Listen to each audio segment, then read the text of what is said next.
कहने का क्या मतलब है कि जैसे यहाँ पे मैं ये बोल रहा हूँ कि एक्सपोनेंशियल फंक्शन के पॉइंट ऑफ व्यू से अभी देखो, अगर हम ना एक्स का वैल्यू अगर हम जीरो डालते हैं तो वाई हमें क्या मिलेगा, वन।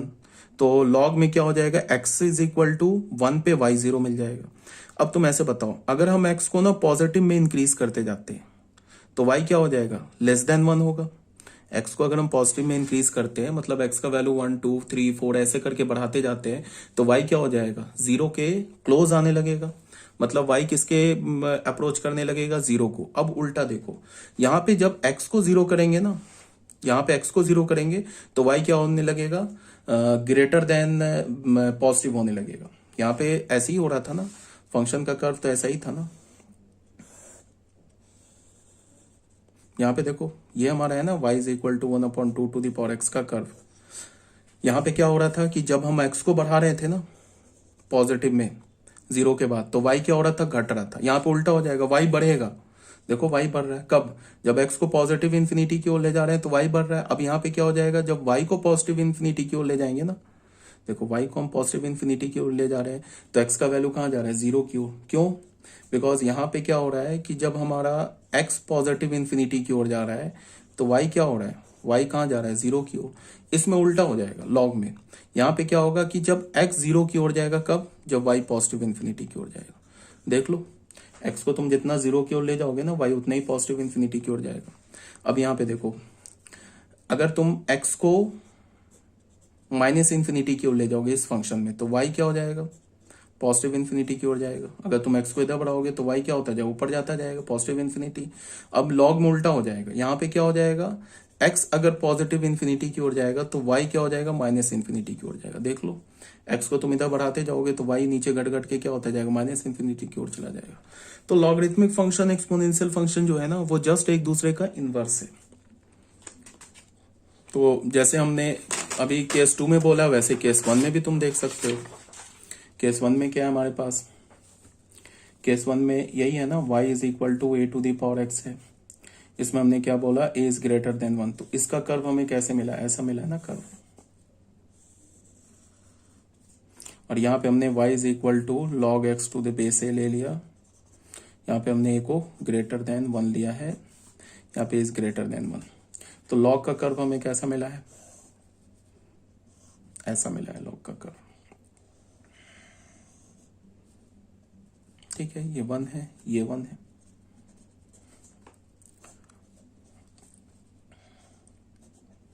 ठीक है, अब यहाँ पे तुम देखो, यहाँ पे हम क्या बोलेंगे, x अगर पॉजिटिव इन्फिनिटी की ओर जाएगा तो y कहाँ जाएगा, भी पॉजिटिव इन्फिनिटी की ओर जाएगा।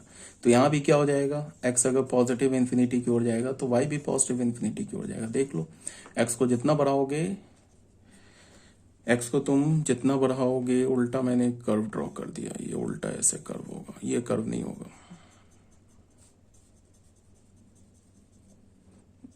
ये तो सेकंड केस वाला कर्व है। यहाँ देख लो, x को तुम जितना पॉजिटिव इन्फिनिटी की ओर ले जाओगे ना, y भी क्या होगा, उतना ही पॉजिटिव इन्फिनिटी की ओर जाएगा। देख लो, ये y बढ़ता जाएगा। अब यहाँ पे देख लो, केस 2 में आ जाओ।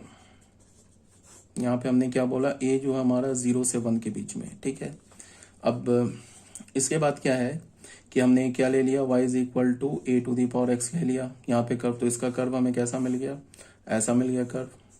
और y is equal to log x to the base a ले लिया, तो इसका कर्व हमें कैसा मिल गया, ऐसा मिल गया। ये भी हमारा वन है, ये भी हमारा वन है। देखो, x is equal to zero पे क्या है imply, y is equal to one. तो यहाँ पे क्या होगा, x is equal to one पे क्या इम्प्लाई होगा, y is equal to zero. देखो, x का वैल्यू 1,0 आ रहा है ना। उसके बाद क्या है कि अगर हम x को ना पॉजिटिव इन्फिनिटी की ओर ले जाए, x को पॉजिटिव, यहाँ देख लो, x को पॉजिटिव इन्फिनिटी की ओर ले जाए तो यहाँ से क्या होगा, ये क्या इम्प्लाई करेगा, y हमारा क्या जाएगा, जीरो की ओर आने लगेगा। देख लो, y घटने लगेगा ना। तो यहाँ पे क्या हो जाए, उल्टा हो जाएगा। अगर हम x को जीरो की ओर ले जाए देन y क्या होगा, पॉजिटिव इन्फिनिटी हो जाएगा। देख लो, x को जितना जीरो की ओर ले जाएंगे ना तो y क्या होता जाएगा, पॉजिटिव इन्फिनिटी की ओर जाएगा। अगर हम x को माइनस इन्फिनिटी ले जाए तो y क्या होगा हमारा, टेंड करेगा। x को यहाँ माइनस इन्फिनिटी ले जाए तो y क्या होगा, टेंड करेगा पॉजिटिव इन्फिनिटी। यहाँ उल्टा हो जाएगा, x को अगर हम माइनस इन्फिनिटी की ओर ले जाए तो x नहीं, y को अगर हम माइनस इन्फिनिटी की ओर ले जाए तो यहां से एक्स क्या होने लगेगा, ये पॉजिटिव इन्फिनिटी की ओर जाने लगेगा, x tending to positive infinity. देख लो, अगर हम एक्स को पॉजिटिव इन्फिनिटी ले जा रहे हैं ना, तो वाई क्या हो रहा है, माइनस इन्फिनिटी की ओर जा रहा है। तो ये लॉग फंक्शन है और एक्सपोनेंशियल फंक्शन है ना, एक दूसरे का इन्वर्स है। ये तो हो गई पहली बात।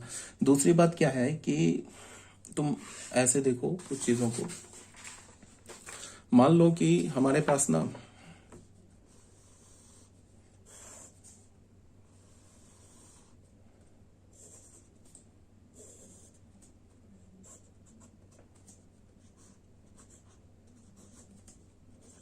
ये line y is equal to x line है, ठीक है।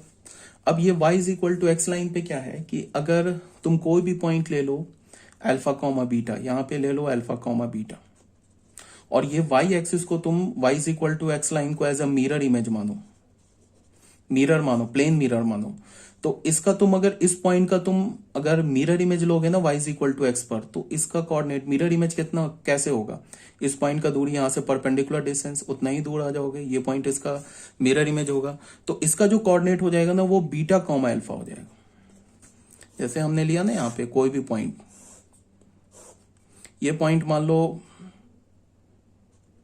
1,2 है, और ये जो लाइन है ना, ये लाइन हमारा जो है, ये line y is equal to x है, तो इसका जो मिरर इमेज होगा ना, ये हो जाएगा 2,1। ये मान लो कि अगर हमारे पास कोई पॉइंट है -1, -3, तो इसका अगर तुम इस line y is equal to x पर मिरर इमेज लोगे ना, तो ये हो जाएगा -3, -1, ये हो जाएगा। तो ये किस लाइन का, y is equal to x line के रेस्पेक्ट में बोल रहा हूं। अब तुम आ जाओ फंक्शन और उसके इनवर्स का। फंक्शन अगर मान लो fx का इनवर्स gx है, तो fx और gx के कोऑर्डिनेट में क्या डिफरेंस होगा, fx और gx का कोऑर्डिनेट क्या होगा, एक दूसरे का रेसिप्रोकल हो जाएगा। बिकॉज अगर हमने fx में अल्फा डाला, तो अगर y का वैल्यू बीटा मिलेगा, तो gx में क्या होगा, बीटा डालेंगे तो y का वैल्यू अल्फा मिलेगा, ठीक है। तो इसका क्या मतलब है कि जो पॉइंट अगर हमारे पास fx पर अल्फा कॉमा बीटा पॉइंट है, तो gx पे क्या पॉइंट होगा, बीटा कॉमा अल्फा। इसका क्या मतलब है कि fx के कर्व पे जितने भी पॉइंट्स हैं ना, fx का कर्व पे कितने पॉइंट्स होंगे, इनफाइनाइट पॉइंट्स होंगे। उन सारे इनफाइनाइट पॉइंट्स का अगर मैं कोऑर्डिनेट चेंज कर दूं, तो वो क्या हो जाएगा, उसके इनवर्स का पॉइंट आ जाएगा। अब उसके इनवर्स के पॉइंट को अगर मैं ज्वाइन कर दूं, तो क्या हो जाएगा, उसके इनवर्स फंक्शन का ग्राफ आ जाएगा, यही होगा ना। तो हमारे पास क्या है, हमारे पास अगर मैं ऐसे देखूं, ये हमारे पास a to the power x का कर्व है, ये हमारे पास क्या है, a to the power x का कर्व है, ठीक है। अब इसका जो ये a to the power x का कर्व है, when a to the power x is equal to y का कर्व है, when a is greater than 1, इसका कर्व है। अगर इसका मैं मिरर इमेज लूं, ठीक है, ये y is equal to x line ले लिया मैंने, ठीक है, इस y is equal to x line ले लिया। अब यहां पे हमें पता है ना कि ये जो भी कर्व बना है ना, ये तो पॉइंट से मिलके बना है ना, ये भी एक पॉइंट होगा, ये भी एक पॉइंट होगा, ये भी सारे तो पॉइंट होंगे ना जो फंक्शन को सेटिस्फाई करेंगे, और हर एक पॉइंट का एक अपना कोऑर्डिनेट होगा। मान लो कि ये पॉइंट अल्फा कॉमा बीटा है, ठीक है, तो ये पॉइंट क्या होगा, ये पॉइंट हमारा बीटा कॉमा अल्फा होगा, जो इसके इनवर्स पे लाई करेगा। तो इन सारे पॉइंट का अगर तुम मिरर इमेज लोगे ना, तो वो कर्व कैसा हो जाएगा, इन सारे पॉइंट्स का मिरर इमेज लोगे, इसका इन सब का मिरर इमेज लोगे, तो ये कुछ ऐसे मिरर इमेज आ जाएगा। मतलब क्या होगा कि तुम इस पूरे कर्व का ना, इस लाइन के रेस्पेक्ट में, y is equal to x line के रेस्पेक्ट में मिरर इमेज ले लो, तो इस कर्व के इनवर्स फंक्शन का ग्राफ आ जाएगा। तो इसके इनवर्स फंक्शन का ग्राफ ऐसे आ जाएगा, यही तो था, ये इनवर्स फंक्शन का ग्राफ आ जाएगा, यही था ना हमारे पास, y is equal to log x to the base a, कब, जब a इज ग्रेटर देन 1 था, ठीक है। तो अगर मान लो कि किसी भी फंक्शन के अगर तुम्हें इनवर्स का ग्राफ ड्रॉ करना हो, तो हम क्या करते हैं, y is equal to x line पर fx का मिरर इमेज ले लेते हैं। तो y is equal to x line पर अगर हमने fx का मिरर इमेज ले लिया, तो क्या हो जाएगा, उसके इनवर्स का ग्राफ आ जाएगा। इसका मिरर इमेज ये है और इसका मिरर इमेज ये है। अगर इसको हमने f फंक्शन माना है, इसको अगर हमने g फंक्शन माना है, तो f का इनवर्स ये gx है और gx का इनवर्स fx है।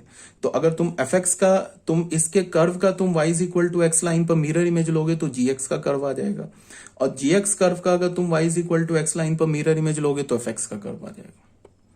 ठीक है, यही तो कर्व था हमारा लॉग का, ये 1 था, देख लो ये 1 एक दूसरे का मिरर इमेज है ना, यहाँ पे ये 1,0 है और ये क्या हमारा 0,1 है, एक दूसरे का मिरर इमेज है।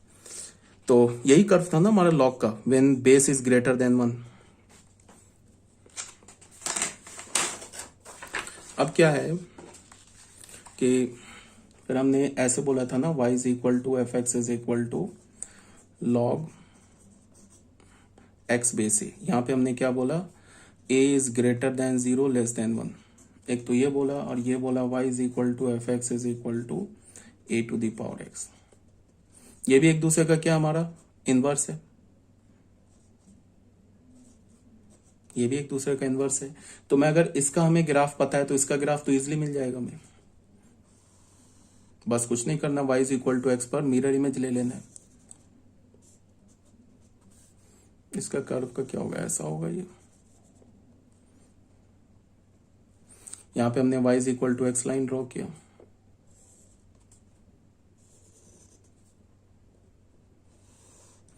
यहां से लेके यहां तक के कर्व का इमेज ये आ जाएगा, मिरर इमेज होगा ना इसका, इस लाइन का मिरर इमेज, ये जो कर्व है इसका मिरर इमेज ये हो गया। देख लो अगर ये प्लेन मिरर है तो इसका मिरर इमेज ये हो गया, और इसका जो मिरर इमेज होगा वो क्या होगा, कुछ ऐसे होगा मिरर इमेज। तो ये हमारा जो ये जो कर्व बन रहा है, ये किसका कर्व बन रहा है, ये जो कर्व बन रहा है, ये हमारा जो कर्व बन रहा है, ये किसका बन रहा है, y is equal to log x base a का कर्व बन रहा है when a is less than 1 greater than 0। और ये पॉइंट का मिरर इमेज क्या हो रहा है, ये पॉइंट, इस पॉइंट का कोऑर्डिनेट क्या है 1,0 और इस पॉइंट का कोऑर्डिनेट क्या है 0,1, ये ओरिजिन हो गया। ऐसे ही तो कर्व बन रहा है हमारे पास। यहाँ पे अगर मैं अलग से कर्व ड्रॉ करूं तो यही कर्व है ना हमारे पास, ये जो कर्व दिख रहा है तुम्हें, ये हमारा 1,0 हो गया, यही कर्व है ना, y is equal to log x to the base a when a lies between 0 and 1। ठीक है, तो ये सब बात समझ में आ गई होगी। कुछ इनवर्स का समझ में आया होगा कि इनवर्स हम लोग अगर कोई एफ एक्स का जी एक्स, एफ एक्स फंक्शन का इनवर्स जी एक्स फंक्शन है तो हम एफ एक्स के कर्व से जी एक्स फंक्शन के कर्व को हम क्या कर सकते हैं, ऑब्टेन कर सकते हैं by taking mirror image along the line y is equal to x. y is equal to x line पे अगर हम एफ एक्स का मिरर इमेज लें तो हमें क्या मिल जाएगा, उसके इनवर्स का कर्व। ठीक है, तो यही सारी बात यहाँ पे लिखी हुई है। लॉगरिथमिक फंक्शन में क्या बोल रहा है इसको एक बार देख लेते हैं। If a is greater than 0 and a is not equal to 1 then the function y is equal to log x to the base a। x क्या होना चाहिए, r प्लस होना चाहिए। क्यों, बिकॉज x जो है लॉग फंक्शन का argument है, या ऐसे बोल सकते हो x जो है लॉग फंक्शन का डोमेन है। Set of positive real number is called the logarithmic function with base a। इसे हम क्या बोलेंगे, लॉगरिथमिक फंक्शन बोलेंगे बेस a का। If a is equal to e, अगर बेस हमारा e हो गया then logarithmic function is denoted by y is equal to ln x, ये ऑलरेडी बताया जा चुका है। And in another case it is denoted by y is equal to log x to the base e। सिर्फ e में हम लोग क्या लिखते हैं, log x लिखते हैं, या तो हम बेस को हटा देते हैं तो इसका क्या मतलब है कि वो बेस e है, या फिर उसे हम ln x लिखते हैं। And is defined as on r plus. ये डिफाइन किस में होता है, r प्लस में। लॉग फंक्शन का जो डोमेन है वो क्या होता है, आर प्लस। क्यों होता है r plus, because exponential function का रेंज है आर प्लस, तो लॉग फंक्शन का डोमेन क्या हो जाएगा, आर प्लस हो जाएगा। और वाई क्या होता है, माइनस इन्फिनिटी से इन्फिनिटी के बीच में होता है, मीन्स क्या होगा, y is all real number. Y क्यों होगा all real number, because exponential function का जो डोमेन है ना वो क्या ऑल रियल नंबर, और एक्सपोनेंशियल फंक्शन का रेंज क्या है, पॉजिटिव रियल नंबर। तो लॉगरिथमिक फंक्शन का डोमेन क्या हो जाएगा, positive real number. Exponential function का रेंज क्या है, all real number. Exponential function का रेंज ऑल रियल नंबर, तो सॉरी एक्सपोनेंशियल फंक्शन का डोमेन है ऑल रियल नंबर, तो एक्सपोनेंशियल फंक्शन का अगर डोमेन है ऑल रियल नंबर तो लॉगरिथमिक फंक्शन का रेंज क्या हो जाएगा, रेंज का मतलब y का वैल्यू क्या हो जाएगा, ऑल रियल नंबर। और एक्सपोनेंशियल फंक्शन का रेंज है r प्लस, तो लॉगरिथमिक फंक्शन का डोमेन क्या हो जाएगा, r प्लस। ठीक है, जैसे हमने यहाँ पे लिखा ना y is equal to log 10x square plus 1, x belongs to r। ये जो ये यहाँ पे लिखा है ना, ये कुछ भी हो सकता है, सिर्फ हमारा x स्क्वायर प्लस 1 होगा ना, ये सिर्फ कुछ भी होने का मतलब ये r प्लस ही हो सकता है, बिकॉज ये डोमेन में आ रहा है ना। x belongs to r is a logarithmic function. अब तुम यहाँ पे देखो, तुम अगर x का वैल्यू कुछ भी डालोगे, पॉजिटिव डालो, निगेटिव डालो, 0 डालो, x स्क्वायर प्लस 1 क्या होगा, ग्रेटर देन इक्वल्स टू 1 होगा। एक्स का वैल्यू 0 डालोगे तो क्या होगा, एक्स स्क्वायर प्लस 1 की वैल्यू क्या होगी, 1 होगी। एक्स का वैल्यू अगर तुम निगेटिव डालो या पॉजिटिव डालो, एक्स स्क्वायर प्लस 1 का वैल्यू क्या होगा, ग्रेटर देन 1 होगा। तो यहाँ क्या बोला जा रहा है कि यहाँ पे एक्स कुछ भी हो सकता है, x is any real number.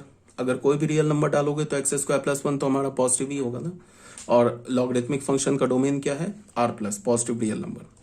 Logarithmic function is the inverse of exponential function. Logarithmic function क्या है, एक्सपोनेंशियल फंक्शन का इनवर्स है, ठीक है। अब अगर मैं बात करूं कि डोमेन क्या लॉगरिथमिक फंक्शन का, जो रेंज है एक्सपोनेंशियल फंक्शन का, ठीक है, रेंज क्या एक्सपोनेंशियल फंक्शन का, आर प्लस, तो डोमेन क्या हो जाएगा लॉगरिथमिक फंक्शन का, 0 to इंफिनिटी। अब रेंज क्या होगा लॉगरिथमिक फंक्शन का, जो डोमेन है एक्सपोनेंशियल फंक्शन का, डोमेन क्या एक्सपोनेंशियल फंक्शन का, ऑल रियल नंबर, तो रेंज क्या हो जाएगा लॉगरिथमिक फंक्शन का, ऑल रियल नंबर। ये बात आ रही है समझ में। और जो ये सब मैंने समझाया है ना, उसी को यहाँ पे मैंने एक्सप्लेन करके लिखा हुआ है, ठीक है। ए टू द पावर एक्स लिया हमने, लिया ए टू द पावर एक्स क्या होगा, less than 1 for all x greater than 0, ठीक है। इसमें हमने केस बनाया होगा, केस नहीं बनाया है तो केस 1 ले लेते हैं। इसमें यहाँ पे केस 1 ले लो, बच्चों लिख लेना अपने पीडीएफ में।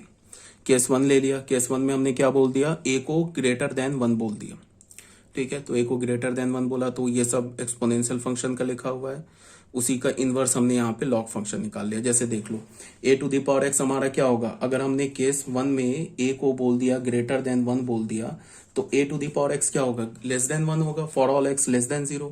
अगर निगेटिव एक्स के लिए क्या होगा, y का वैल्यू क्या होगा, लेस देन 1। तो y का वैल्यू लेस देन 1 होगा तो x का वैल्यू क्या हो जाएगा, यहाँ लेस देन 1 हो जाएगा लॉगरिथमिक फंक्शन में। किस लिए, y इज लेस देन 0 के लिए।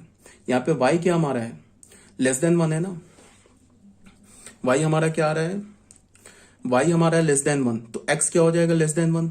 और x क्या हो रहा है, लेस देन 0, तो y क्या हो जाएगा, यहाँ लेस देन 0 हो जाएगा, for all x less than 1 के लिए। फिर हमें पता है ना कि एक्सपोनेंशियल फंक्शन में x का वैल्यू 0 होगा तो y का वैल्यू क्या होगा, 1 होगा। लॉगरिथमिक फंक्शन में उल्टा हो जाएगा, x का वैल्यू 1 होगा तो y का वैल्यू 0 हो जाएगा। फिर यहाँ पे हमें एक्सपोनेंशियल फंक्शन में क्या, y ग्रेटर देन 1 है तो x ग्रेटर देन 0 है। यहाँ पे क्या होगा, y ग्रेटर देन 0 होगा when x is greater than 1। तो फाइनली हमने ये फंक्शन लॉगरिथमिक फंक्शन डिफाइन कर लिया, उसके बाद इसके यहाँ पे कर्व ड्रॉ कर लिया।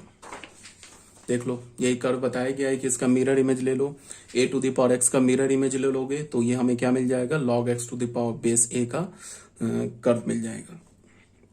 ये हमने ले लिया, अलग से यहाँ पे हमने कर्व ड्रॉ कर लिया, ठीक है। अब केस 2 में आ जाते हैं। केस 2 में भी ऑलरेडी बताया जा चुका है कि जब ए हमारा 0 से 1 के बीच में होगा तो y क्या होता है, ग्रेटर देन 1 होता है। किसके लिए, x लेस देन 0 के लिए, ठीक है। तो यहाँ पे उल्टा हो जाएगा, y क्या हो जाएगा, लेस देन 0 होगा, x ग्रेटर देन 1 के लिए। फिर y का वैल्यू एक्सपोनेंशियल फंक्शन में 1 होगा, जब x का वैल्यू 0 होगा लॉगरिथमिक फंक्शन में उलट जाएगा। लॉगरिथमिक फंक्शन में क्या होगा कि y का वैल्यू 0 होगा जब x इज इक्वल टू 1 होगा, ठीक है। तो यही सब बात यहाँ पे डिफाइन किया गया है। ये सब हमने पहले किसका कर्व ड्रॉ किया, y is equal to a to the power x का कर्व ड्रॉ किया। ये लाइन जो हमारा, ये लाइन क्या हमारा y is equal to x line है, इस पे हमने मिरर इमेज ले लिया तो ये हमें किसका कर्व मिल गया, ये हमें मिल गया लॉगरिथमिक फंक्शन का कर्व मिल गया when x lies between 0 and 1। जब x हमारा 0 से 1 के बीच में होगा तो ये log x to the base a का कर्व आ गया। अब क्या हमारे पास properties of logarithmic function, logarithmic function का प्रॉपर्टीज।